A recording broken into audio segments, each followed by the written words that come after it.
வணக்கங்க. பெங்களூர்லேருந்து வந்திருக்கேன். என்னுடைய பேர் லக்ஷ்மி நாராயண். எங்கள் பிராண்டுடைய பேர் ரீனாஸ் மசாலான்னு. நாங்கள் ஒரு 12 வருஷமாக இது பண்ணிகிட்ருக்கோம் பெங்களூரில்.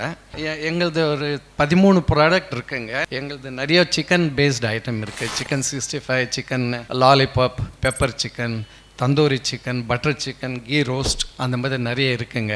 எங்கள் சிக்கன் கபாபில் என்ன ஒருன்னா எல்லாருமே முட்டை கலப்பாங்க, எக்கை ஆட் பண்ணுவாங்க. எங்கள் ப்ராடக்ட்டுக்கு எக் ஆட் பண்ணுற நெசசிட்டி கிடையாதுங்க. கிறிஸ்பாக இருக்கும். ஜிஞ்சர் கார்லிக் பேஸ்ட் ஒன்று ஆட் பண்ணிட்டா போருமா இருக்கும். And then instant biryani paste இருக்குங்க, ரெடி டு குக்கு. அதுவும் ஒரு 10 மினிட்ஸில் நீங்கள் பிரியாணி பண்ணிடலாம். அதுவும் நிறைய போயிட்டுருக்கு. தமிழ்நாட்டில் என்கொயரி வர்றதுனால இந்த டீலர்ஷிப் எடுத்து பண்ணுறதுக்கு விருப்பப்பட்டாங்கன்னா என்னை காண்டாக்ட் பண்ணுங்க. அவங்களுக்கு ரீசனபிள் மார்ஜின் இருக்கும். எங்கள் ப்ரைஸும் ரீசனபிளாக இருக்குது. WhatsApp number 9844194669.